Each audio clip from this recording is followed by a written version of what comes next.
Bueno, me alegra estar con ustedes de nuevo para continuar nuestros estudios de la Biblia en el Instituto Bíblico de Catalyst Missions. Y en esto estamos entrando en el tercer módulo, en que en la parte académica vamos a estar estudiando el Nuevo Testamento y un resumen, un panorama del Nuevo Testamento. Y en esta sesión vamos a hacer una introducción a nuestro estudio del Nuevo Testamento y también vamos a estudiar en esta sesión el libro de Mateo, como ustedes pueden ver en la pizarra. Entonces déjame orar para comenzar y luego vamos a continuar con el estudio. Muchísimas gracias, mi Señor, por este tiempo que nos has regalado para estudiar tu palabra.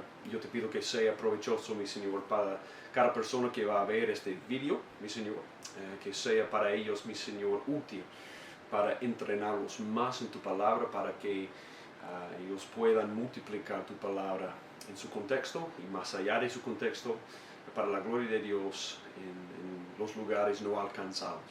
Y yo te pido todo esto en el nombre de Jesús. Amén. Amén. Si tienes las notas, vamos a comenzar aquí en la página 1 del resumen o el estudio del Nuevo Testamento. Y como ustedes pueden ver, vamos a hacer este estudio de la misma manera que hicimos el estudio del Antiguo Testamento, porque vamos a estar mirando, vamos a ver tres dimensiones del Nuevo Testamento como hicimos con el Antiguo Testamento. Primero tenemos la dimensión literaria, eso es decir que el Nuevo Testamento como el Antiguo es un pedazo de literatura. Tiene géneros, tiene autores, tiene diferentes formas de escribir, diferentes audiencias. Entonces tenemos que tratar el Nuevo Testamento como un pedazo de literatura y vamos a estudiar eso como la primera manera o la primera dimensión del Nuevo Testamento. La segunda es la dimensión histórica. Bueno, esto es una historia real, no es una fábula. Estamos hablando de eventos que realmente ocurrieron. Entonces, en la dimensión histórica vamos a ver cada libro en su propio contexto, con su propio mensaje y propósito, y vamos a pasar todos los libros del Nuevo Testamento de la dimensión histórica, pero también tiene una dimensión teológica.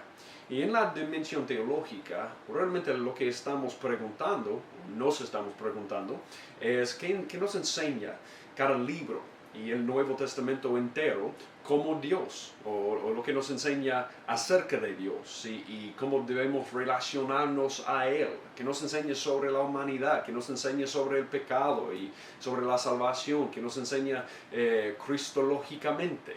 Entonces es una carta, un libro, pudiera decir, teológico. Y entonces queremos ver en el Nuevo Testamento también la dimensión teológica y eso sería la parte con que vamos a terminar este estudio, este módulo. Vamos a pasar cada libro y luego hablar de la teología que encontramos aquí en el Nuevo Testamento. Ustedes ven aquí en las notas qué es el Nuevo Testamento como literatura. Entonces, en la dimensión literaria, podríamos decir que el Nuevo Testamento es una colección de 27 libros.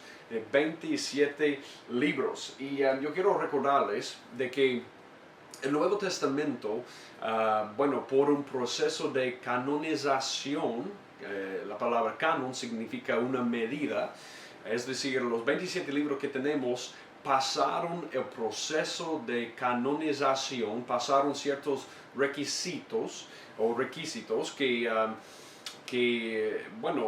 los primeros creyentes vieron para autorizar estos libros como los libros verdaderos de la palabra de Dios. Entonces, en esta colección tenemos 27 libros y vamos a hablar un poco más de los requisitos de este proceso de canonización, o cuáles son las medidas, los estándares que estos libros tenían que pasar para ser incluidos en el Nuevo Testamento.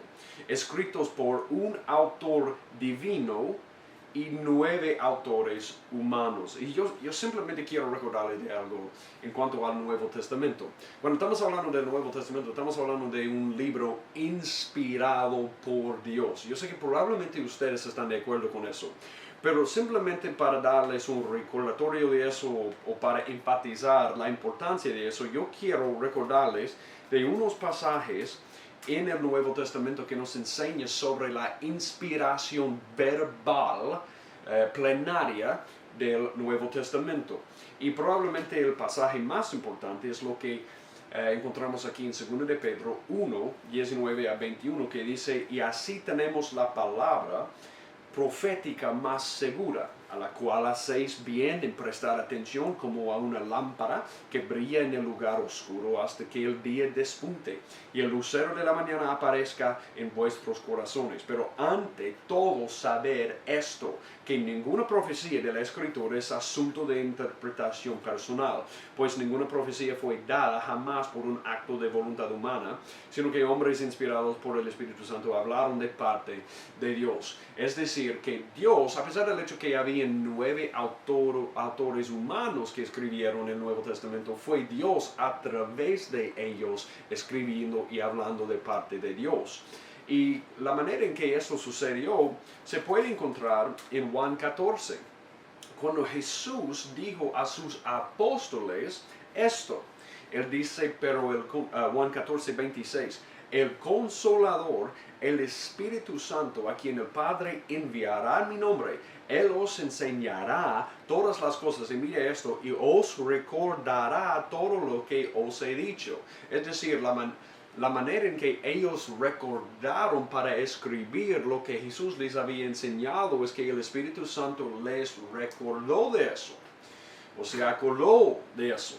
Entonces, uno de los ministerios del Espíritu Santo para ellos fue recordarles de lo que Jesús había dicho, para que ellos pudieran, bajo el Espíritu Santo, bajo la inspiración de Dios, escribir de parte de Dios, para que nosotros pudiéramos recibir la palabra de Dios. Y también en Juan 17 encontramos Jesús diciendo esto cuando Él estaba orando. Mira lo que dice Juan 17, 20. Mas no ruego solo por esto, sino también por los que han de creer en mí por la palabra de ellos. La manera en que nosotros hemos llegado a creer en Cristo es por la palabra que ellos escribieron bajo la inspiración del Espíritu Santo. Romanos 10, 17 dice que la fe viene por el oír y el oír por la palabra de Cristo. Entonces, lo que tenemos aquí es la inspiración divina a través de los autores humanos. Y eso es importantísimo. Yo no puedo enfatizar eso demasiado. Para recordarles de los 9 autores humanos, estamos hablando de Mateo, Marcos, Lucas, Juan, Pablo, Pedro, Judas, Santiago y el autor de los Hebreos. Bueno, y eso es muy debatido, como ustedes bien saben. Bueno, el Nuevo Testamento fue escrito en el griego coloquial, eso es decir, la lengua común de las personas. Eso se llama koine, el griego koine, que fue el lengua común ahí en todo el imperio bajo el Alejandro el Magno. Y él había cambiado el idioma de todo el imperio a griego, y esa es la razón por la que el Nuevo Testamento fue escrito en griego. Y fue escrito en un periodo de 100 años más o menos. El último libro fue Apocalipsis, probablemente escrito alrededor de 95 DC. Entonces estamos hablando de como 100 años desde el comienzo de la vida de Cristo hasta el último libro del Nuevo Testamento. El Nuevo Testamento comprende 3 géneros literarios claves. Primero tenemos narrativa histórica. Segundo, epístola. Estamos hablando de las cartas del Nuevo Testamento. Realmente las cartas del Nuevo Testamento existen para explicar algunos temas en los evangelios y para dar instrucciones a las iglesias que fueron plantadas. Y luego revelación, o pudiera decir apocalipsis, que literalmente significa de descubrir algo, de revelar algo. El Nuevo Testamento posee 3 características principales en su literatura. Primero tenemos la exactitud histórico. Entre los 9 autores humanos tenemos esto, y esto fue uno de los requisitos para que los libros fueran incluidos en el Nuevo Testamento. Tenían que ser escritos por un apóstol que tenía contacto directo con Jesús o alguien que tenía contacto directo con un apóstol. Por ejemplo, tenemos, obviamente Pablo era el último apóstol, y vamos a hablar más de eso cuando lleguemos a sus cartas.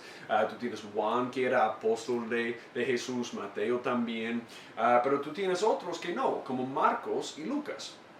Pero Marcos tenía contacto probablemente con Pedro, un compañero de Pedro, y Lucas obviamente con Pablo, dado lo que vemos en el libro de Hechos. Entonces, bueno, el Nuevo Testamento fue escrito por los que eran testigos oculares del ministerio de Jesús o los que tenían contacto con un apóstol que era testigo ocular, y eso es muy importante para la exactitud histórica.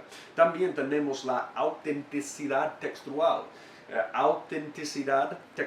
y eso es muy importante porque lo que tenemos en el Nuevo Testamento, tenemos, y bueno, en la antigüedad, la comparación aquí realmente es ridícula, porque, bueno, el otro libro y el otro documento que muchas veces que se compara con el Nuevo Testamento es de Julio César, y tenemos de sus escritos tenemos 10 copias alrededor del mismo tiempo del Nuevo Testamento.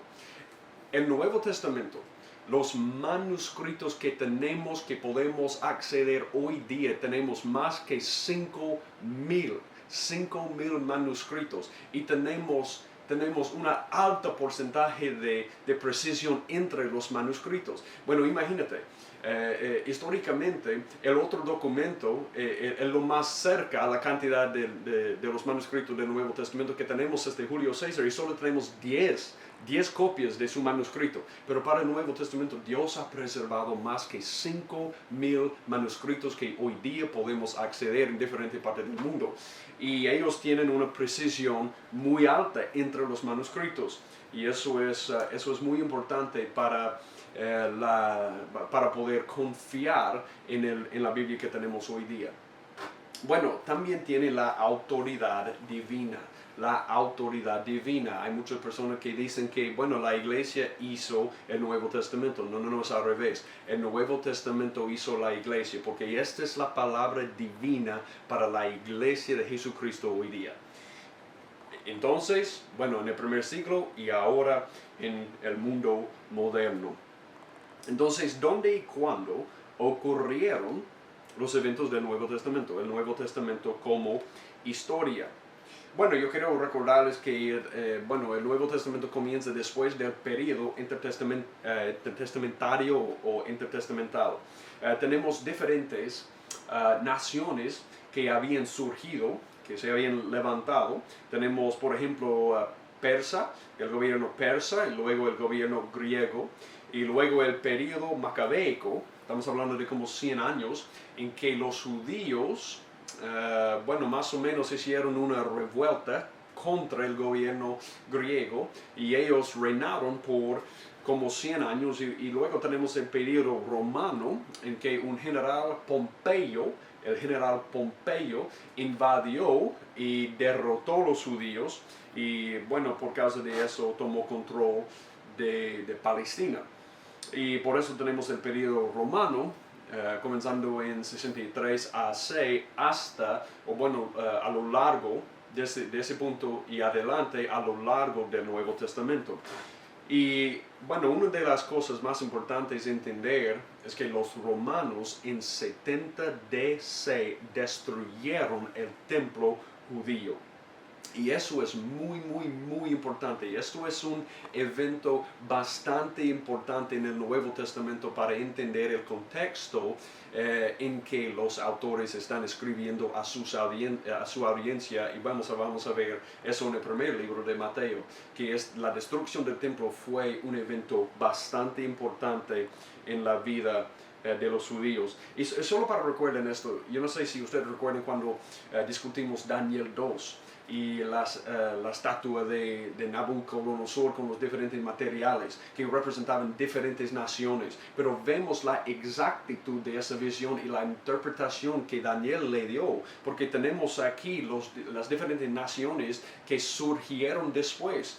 Bueno, después de Babilonia fue Medo-Persia, después Grecia, después Roma y bueno, vamos a ver en el fin la gran roca de Daniel 2, que es el reino de Dios, aplastando todos los otros reinos. Pero yo quiero que ustedes recuerden eso para ver la exactitud histórica en la interpretación que Daniel le dio a Nabucodonosor.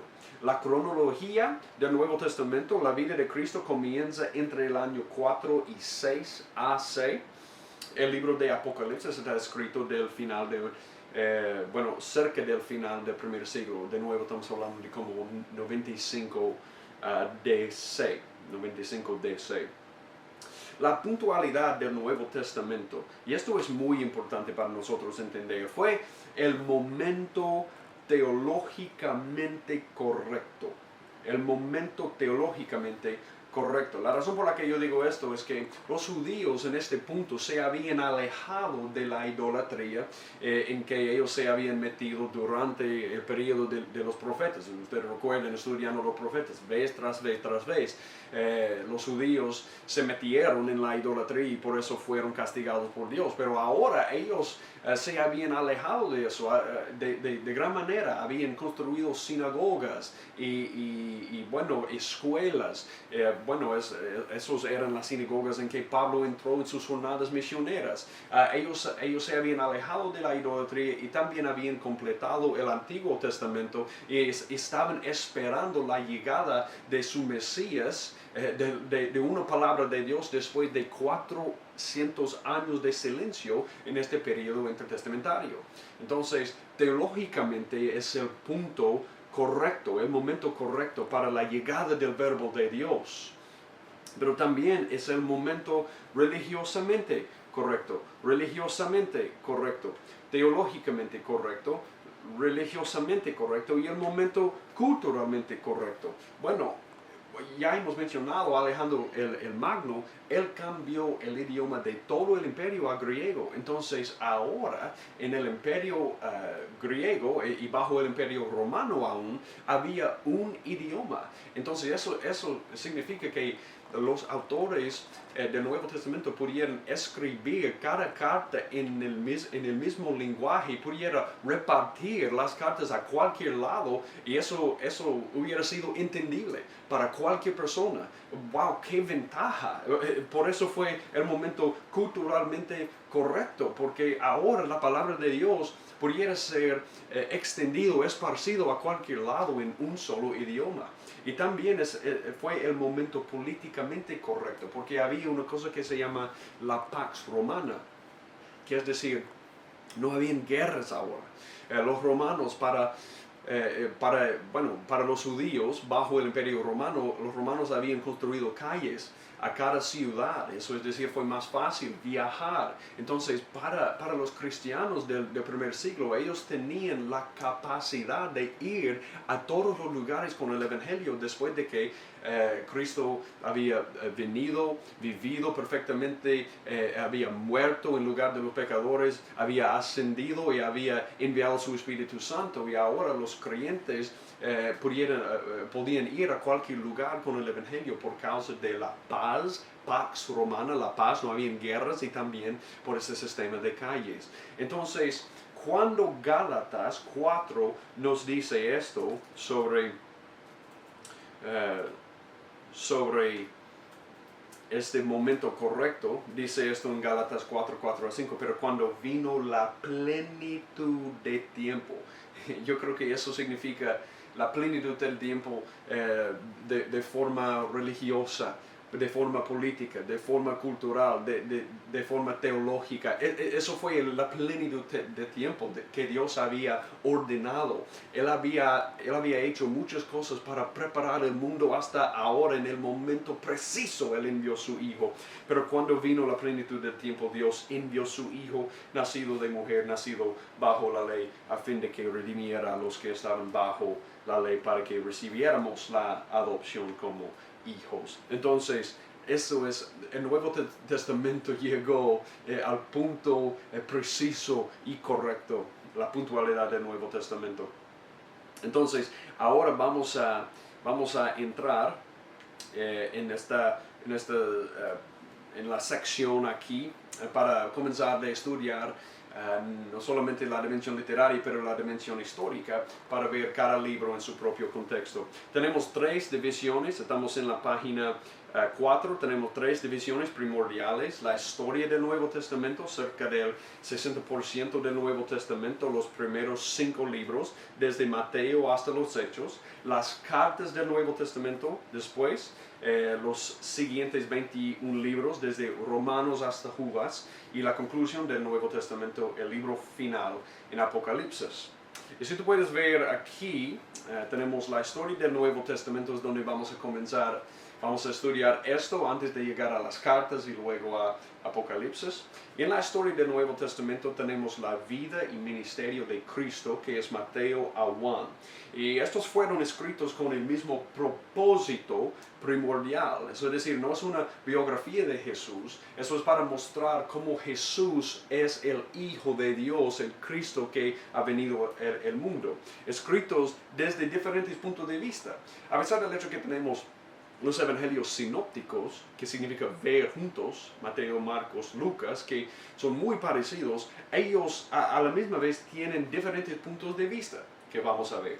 Pero, y también escritos para todas las audiencias. Mateo para los judíos, Marcos realmente para judíos, pero realmente para todos, Lucas para los gentiles y Juan para el mundo, para una audiencia universal.